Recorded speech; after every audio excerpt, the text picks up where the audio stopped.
वहाँ को 4 से 6 सीटें अगर मिलती है और बाकी सीटें जो है 8 से 9 सीट अगर हमको मिल जाती है, क्योंकि हम के भी विधायक हैं, यहाँ पर सांसद हैं उनके जीते हुए, तो हमको भी अगर 7 से 8 सीटें मिल जाती है, तो बाकी सीटों का बंटवारा अगर जदयू भाजपा में होता है, तब चिराग तो ये संतोष कर लेंगे कि बड़ी पार्टी है, उनकी भूमिका बड़ी है तो उनको मिल गया।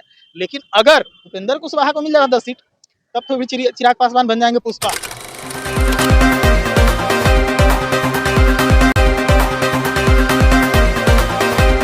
बिहार में बिहार विधानसभा चुनाव होना है और ऐसे में अब महागठबंधन जो है, दो महागठबंधन टकराएंगे। ऐसे में इंडिया गठबंधन है तो एक तरफ एनडीए गठबंधन है। ऐसे में सीट बंटवारे को लेकर के जो है कि अब खबरें चलने लगी है कि एनडीए का जो घटक दल है उन लोगों के बीच सीट का बंटवारा हो गया है। लेकिन आखिरकार क्या कुछ है सच्चाई? इससे पहले नमस्कार, मैं अभिषेक कुमार और आप देखना शुरू कर चुके हैं आपका अपना चैनल बीकेएम खबर। देखिए, हमारे साथ जो है कि राजनीतिक विश्लेषक प्रशांत परनय जी हैं, इन्हीं से जानेंगे कि आखिरकार क्या कुछ है सच्चाई। क्या सच में एनडीए में सीट की बंटवारा हो गई है? तो नीतीश कुमार के खेमे में कितने सीटें आई हैं, बीजेपी के खेमे में कितने सीटें आई हैं, और भी जो घटक दल हैं उनके खेमे में कितने सीटें आई हैं? इसमें सबसे बड़ा महत्वपूर्ण है, चिराग पासवान कहीं नाराज तो नहीं है, जीतन राम मांझी कहीं नाराज तो नहीं चल रहे हैं। इन्हीं सब मुद्दों पर बात करेंगे।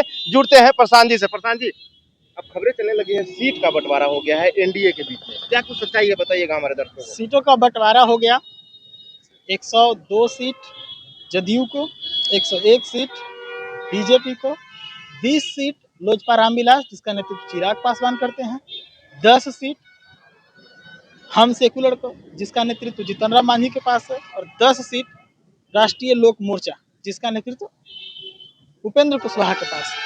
उपेंद्र कुशवाहा के पास है। अब बताइए, अभी हम बता रहे हैं, बातें खत्म हुई है, लेकिन ये जो सीटें, जो संख्या है, ये सूत्रों के हवाले से है। अभी इसकी कहीं से स्वीकारोक्ति नहीं है, ना तो बीजेपी से, ना जदयू से, ना लोजपा से, ना हम से, ना रालुमू से।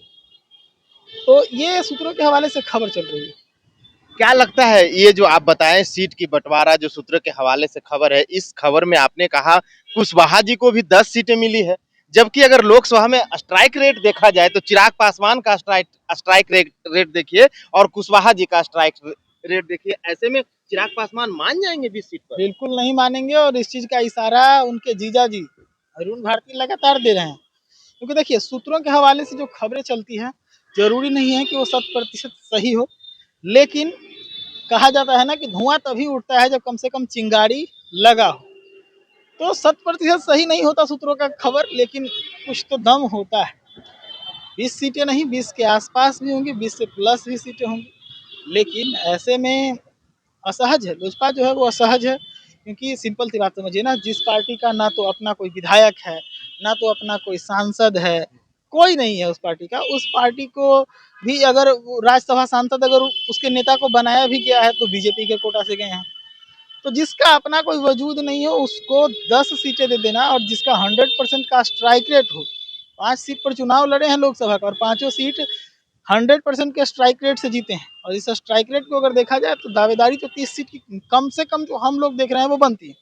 लेकिन आमतौर पर जितना आपका पुख्ता है आप उसे बढ़ चढ़ कर मांगते हैं। तो चिराग का 40 का जो डिमांड था वो नाजायज नहीं था, 30 मिल जाना भी बड़ी बात है, क्योंकि एनडीए गठबंधन के अंदर बहुत सारी पार्टियां हैं, सबको देखकर चलना है।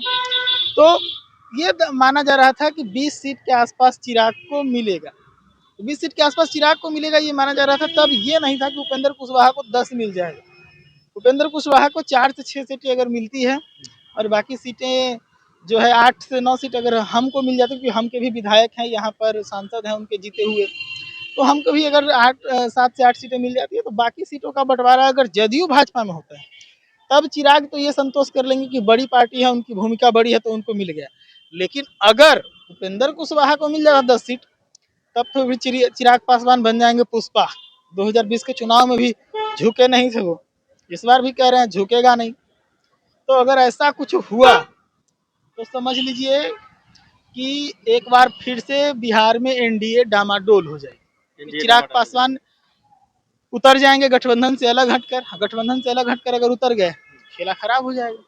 खेला खराब हो जाएगा। तो क्या चिराग पासवान जो 243 सीट की बात कर रहे थे कि हम चुनाव 243 सीट पे लड़ेंगे, तो क्या ऐसा संभावनाएं भी बन रही है एनडीए के बीच की चिराग पासवान को देखिए अभी चुनाव में थोड़ा वक्त बाकी है। अब जिस समय बयान आया था वो वक्त और थोड़ा बीता है, मतलब और गैप था उस समय।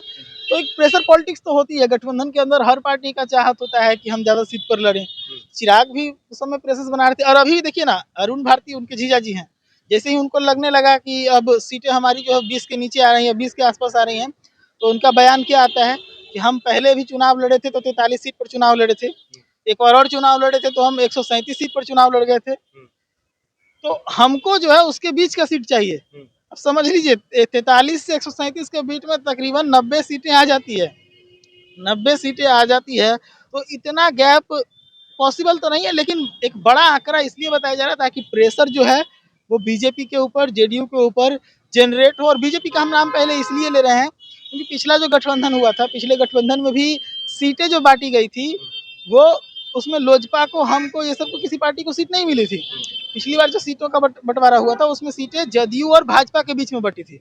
उसके बाद उन दोनों पार्टियों ने अपने अपने कोटे से कुशवाहा जी को या चिराग जी को मौका दिया था। इस बार अलग अलग मामला, इस बार चिराग जी को डायरेक्टली जो है गठबंधन में वो सम्मान मिल रहा है। तो देखने वाली बात है कितनी सीटें जो है वो चिराग को ऑफर किया जाता है।